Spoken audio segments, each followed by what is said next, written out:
আসসালামু আলাইকুম। সবাই কেমন আছেন? আশা করি আল্লাহর রহমতে ভালো আছেন। এই তো শীতের পিঠা নিয়ে আসলাম সকাল সকাল ধোয়া ওঠা ভাপা পিঠা। আজকে সকালে ভাপা পিঠা খেয়েছিলাম। এই তো দুপুরে রান্নাবাড়া করতে চলে আসলাম। টুকটাক সব কিছু এর মাঝে টুকটাক ঘরের যে কাজ ছিল সেগুলোও করে নিয়েছি।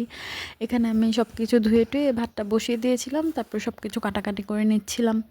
প্রথমে আমি আলুগুলো ভেজে নিচ্ছিলাম। আলুগুলো ভেজে নিলে ভালো হয়। আলুর ঘ্রাণটা খুব ভাল লাগে তরকারিতে দিলে, বিশেষ করে মাংস তরকারিতে দিলে। এমনি তো আমি সবজি রান্না করলেও সবজি ভেজে নেই।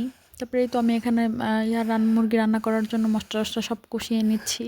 আর মুরগিটা দিয়ে অনেকক্ষণ সময় নিয়ে ঢেকে ঢেকে কষিয়ে নিয়েছি, কারণ এই মুরগিটা অনেক শক্ত, যেহেতু কক মুরগি সেদ্ধ হতে অনেক সময় লাগে। এর জন্য অনেকক্ষণ সময় নিয়ে ঢেকে ঢেকে আমি আর কোনো পানি দিই নাই।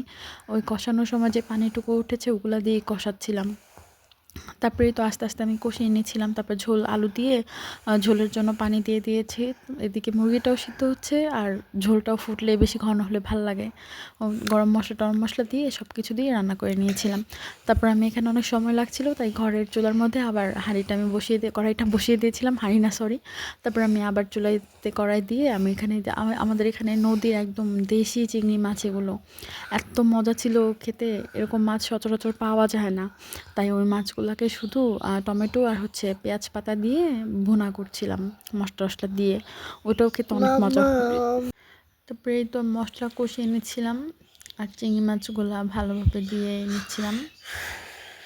এই তো রান্না হয়ে যাচ্ছে এদিকে আমার। তারপরে আবার একটা ছোট মাছ রান্না করেছিলাম, সেটা সবজি দিয়ে চচ্চড়ি করেছিলাম ছোট মাছটা। ওইটাও আমাদের এখানকার নদীর দেশি মাছ। ওইটাও খেতে খুব ভালো হয়েছিল। মানে দেশি মাছের মজাটাই আলাদা সত্যিকার অর্থে। আর যেহেতু একদম আমাদের এখানে মানে আমরা এগুলো ধরতেও দেখেছি, সেই মাছগুলো কেনা হয়েছিল, অনেক মজা হয়েছিল।